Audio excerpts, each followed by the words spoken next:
કહેશો. બરાબર.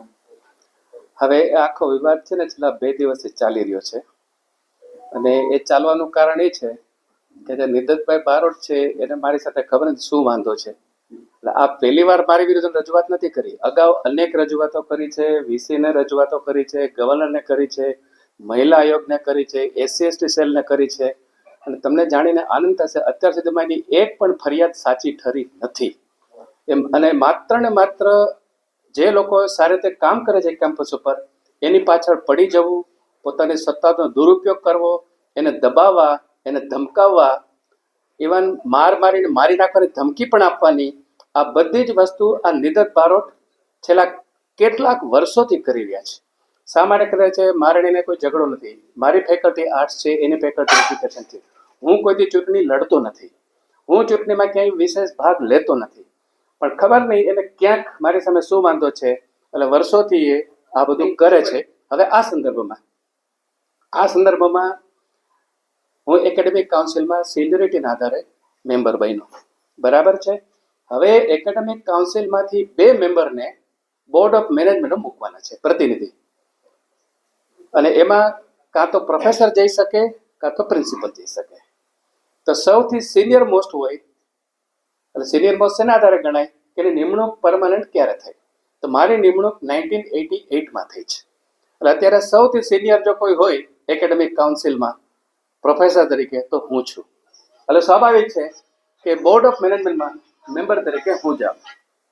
છેલ્લી જે એકેડેમિક કાઉન્સિલની મિટિંગ મળી એમાં ખૂબ ચર્ચા થઈ અને એનું ગણતરી એવી હતી કે જે એકેડેમિક કાઉન્સિલમાં વર્ષોથી રહ્યા હોય એ પ્રમાણે સિનિયોરિટી ગણાવી જોઈએ. પણ ગુજરાતનો જે કોમન યુનિવર્સિટી એક્ટ છે એમાં કહે છે કે નિમણૂકની તારીખ છે એ પ્રમાણે સિનિયોરિટી ગણાવી જોઈએ. એણે ખૂબ મહેનત કરી 4-5 લોકોએ, પણ એમાંય સફળ ન થયા. એટલે મુદ્દો ગયા વખતે ચર્ચા પૂરી ન થઈ અને હવે નેક્સ્ટ ચર્ચા લેવામાં આવશે. હવે એને બીક છે આ બોર્ડ ઓફ મેનેજમેન્ટ જશે તો હવે એને તો સત્તા વગર ક્યાંય રહેવામાં પોસાતું નથી, બધી જગ્યાએ લઈ જ લેવું, આખો દિવસ યુનિવર્સિટી પડ્યા પાછા જવા, કોલેજમાં કોઈથી જવું નહીં, આટલા બધા પૈસા ક્યાંથી એવા રામ જાણે, કારણ કે એના પપ્પાને હવે ભેગા નોકરી કરેલા છે, બરાબર છે. ત્યારે શું સ્થિતિ હતી અમને ખબર છે, પણ છતાંય એને બધી જગ્યાએ સત્તા લેવા માટે એને એમ છે કે હું જવું જોઈએ. મેં અરજી કરી નથી મારે બોર્ડ ઓફ મેનેજમેન્ટ જવું છે. નહીં પણ સાહેબ હવે એ બધા પબ્લિશર પાસે હોય, અમારી પાસે ન હોય. અમારી પાસે અમે તો પેપર આપીએ એટલે અમને પ્રિન્ટ આપી દે.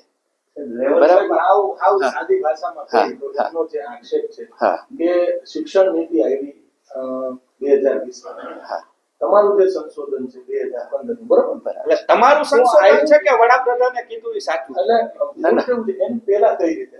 એટલે મારો કહેવાનો મતલબ ખાલી સમજાય બહુ લાંબુ આવે એટલે જ મેં 2 વસ્તુ કીધી. 1.5 મિનિટમાં સર કહી દો. એટલે મેં 2 વસ્તુ કીધી કે એક પોસિબલ એ છે કે 2015 ને બદલે 2020 લખાઈ ગયું હોય, બરાબર છે. કારણ કે ઓક્ટોબરમાં આ કમિટીની રચના થઈ એનઈપી, અને ત્યાર પેલા 2 વર્ષથી ચર્ચાઓ ચાલતી હતી કે એનઈપીમાં શું હોવું જોઈએ શું નહીં. બધાએ ભાગ લીધો, અમે લોકોએ પણ ભાગ લીધેલા છે, બરાબર. એટલે એક તો એ કાં તો હોઈ શકે, બીજું ઓ હોઈ શકે કે મેં જે પ્રોજેક્ટ કર્યો છે major research project A application of literary theories કર્યો છે, એ મેં 2019માં પૂરો કર્યો છે. એટલે 2019 પછી મારા પ્રોજેક્ટના ભાગરૂપે મેં કદાચ આ એક પેપર લખ્યું હોય તો મોકલું હોય મેં ખરેખર ત્યારે, પણ એ પ્રકાશન કારણે ભૂલથી 2015 લખી નાખ્યું. બેમાં શું છે એની ભૂલ છે, હું એવું માનું છું. કારણ કે મારે ખોટું એટલા માટે કરવાની જરૂર નથી કે પ્રકાશનો માટે મારે જૂની ડેટમાં એવું નથી માંગતા કે 2015 મેં કહું છું 16માં દર વર્ષે એવું નથી. ખબર પડી ને પ્રકાશનની ભૂલ છે, નકર તો આયલું જ ને. પણ એને કઈ ફરક નથી પડતો. તમારા કયા વર્ષના પેપર હોવા જોઈએ એની સાથે કઈ લેવા દેવા છે નહીં.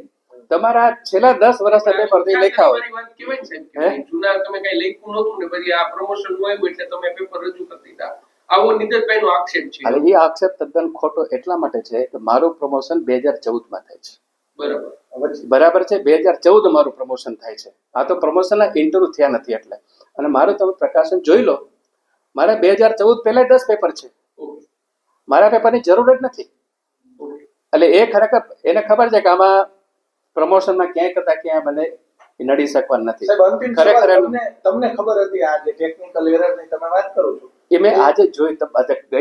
ઇવન ગઈકાલે સાંજે મને જે સમાચાર 2-3 છાપામાંથી આવ્યા એમાં એ જ વસ્તુ હતી કે ભાઈ તમારા પ્રકાશન જૂની તારીખમાં કર્યા છે. આજે સવારે મને કોઈ કીધું કે ભાઈ તમારું આવું છે, પેપર 2015માં છે અને અંદર NEP 2020 નો ઉલ્લેખ છે. એટલે મેં પેપર આજે સવારે ખોલીને જોયું અને બધું આખું પેરેગ્રાફ આપ્યું છે. એમાં ફ્યુચરિસ્ટિક તમને તો કઈ આવડતું નથી, કઈ કોમ્પ્યુટર ને તમે કયો છો તો કેવી રીતના ખોલ્યું કે પછી પ્રકાશન વાળાને બોલાવ્યા?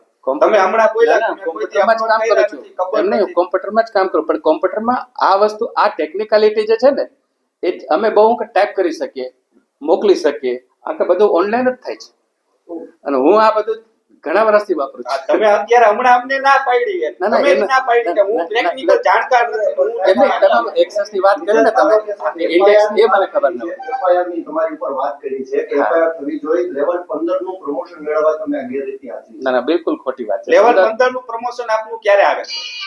મારું 2014 થી ડ્યુ છે. થયું છે એટલે આમાં ઇન્ક્રીમેન્ટ લેવા માટેની આપણે હવે આ જે સિનિયર પ્રોફેસર છે ને એમાં કોઈ આર્થિક લાભ હોતો નથી. હું પ્રોફેસર હોઉં કે સિનિયર, કોઈ કદાચ ડેઝિગ્નેશન સિવાય એમાં કાંઈ નથી. બાકી બધા મને એક સ્કેલમાંથી સ્કેલ બદલે, આમાં સ્કેલ બદલતો છે નહીં. હું તો છેલ્લા 4 વર્ષથી પ્રોફેસરમાં છેલ્લી પાયરીએ પહોંચ્યો છું. હું તો 2004માં પ્રોફેસર છું. મારો તો પગાર જ સ્થગિત થઈ ગયો છે, કારણ કે ઇન્ક્રીમેન્ટ પછી મળે નહીં. એટલે મને એમાં કાંઈ આર્થિક લાભ નથી અને સિનિયર પ્રોફેસરને કોઈ આર્થિક લાભ નથી, ઇવન કોઈ નહીં. એટલે એ આર્થિક લાભ કમાવા માટે, અને બીજી વાત, મને પદ માટે આવતું હોય તો આ ડિપાર્ટમેન્ટ એક જ ડિપાર્ટમેન્ટ છે કારણથી 10 વર્ષ પહેલા હેડશીપ રોટેશન દાખલ કરી છે અને મેં પોતે દાખલ કરી, સ્વૈચ્છિક રીતે મેં મૂકી છે હેડશીપ, જેથી મારા કલીગના 3 વર્ષ મળે. અને શેના આધારે મૂકેલી છે? એના આધારે મૂકેલી છે કે જ્યારે નેકની કમિટી આવી એણે કીધું કે હેડશીપ રોટેશન નથી, ડીનશીપ રોટેશન નથી,